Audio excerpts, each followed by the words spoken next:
தற்போதைய அண்மை செய்தி. நெல்லை அரசு மருத்துவமனையில் குழந்தை பேறு பிரிவில் அங்குள்ள தூய்மை பணியாளர்கள் சுத்தம் செய்யும் போது அலட்சியமாக செயல்படுவதாக குற்றச்சாட்டு எழுந்துள்ளது.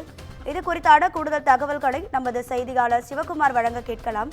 சிவகுமார், வணக்கம். உங்க விரிவான தகவல்களை சொல்லுங்க. அதாவது நெல்லையில் இருக்கிற அரசு மருத்துவக் கல்லூரி மருத்துவமனை அப்படின்னு ஒரு மருத்துவமனை இருக்கு. ஏறத்தாழ 3000 படுக்கைகள் வசதி கொண்ட இந்த பகுதியில், அதாவது நெல்லை, தூத்துக்குடி, கன்னியாகுமரி, விருதுநகர், தென்காசி உள்ளிட்ட பல்வேறு பகுதிகளில் உள்ள நோயாளிகள் தங்களோட மேல் சிகிச்சைக்காக இங்கெல்லாம் வருவாங்க.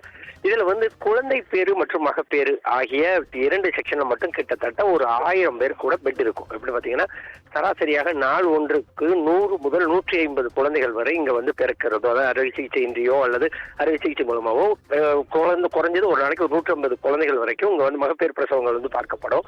இந்நிலையில இந்த மகப்பேறு மற்றும் குழந்தைகள் நல பிரிவுகள்ல அறைகள்ல இருக்கிற ஒட்டடைகள், அதாவது அந்த தூசுகளை எந்த விதமான அதாவது எந்த விதமான எச்சரிக்கையும் இல்லாம அவங்களுக்கு தொடர்ச்சியா செய்யறதோ, அதாவது அவங்கள சிகிச்சையில இருக்கும் போதே அவங்களுக்கு ஒட்டடை அடித்து அந்த தூசியை அவங்க மேல விழ வைக்கிறதும், இதனால அங்க நிறைய பிரச்சனைகள் உருவாயிட்டு இருக்குது. இது குறித்து அந்த ஒட்டடை பணியாளர் தூய்மை பணியாளர்கிட்ட கேட்டப்ப என்ன சொல்றாங்கன்னா, இது இங்க வழக்கமா நடக்கிறதாங்க, இது ஒண்ணு வித்தியாசமா ஒண்ணு இல்லை, இது வழக்கமா நடக்கிறதா அப்படின்னு சொல்றாங்க.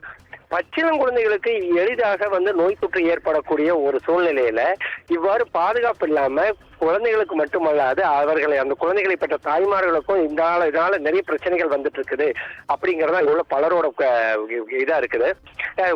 மாவட்ட நிர்வாகம் மட்டுமல்லாது அரசு மருத்துவமனை நிர்வாகமும் இது குறித்து உடனடியாக நடவடிக்கை எடுத்து இப்படிப்பட்ட சூழ்நிலைகள் துப்புரவு பணிகளில் ஈடுபடக்கூடாது. அதே மாதிரி பாத்தீங்கன்னா அந்த சிகிச்சையில் இருக்கிறவங்களுக்கு போதிய அளவுக்கு சிகிச்சைகள், அதே மாதிரி பாத்தீங்கன்னா அந்த குழந்தைகளுக்கு உண்டான பாதுகாப்பையும் அவங்க மருத்துவமனை நிர்வாகம் ஏற்பாடு செய்யணும் அப்படிங்கறத இங்க பலரோட வேண்டுகோளா இருக்குது. திவ்யா, உங்க தகவல்களுக்கு நன்றி. சிவகுமார்.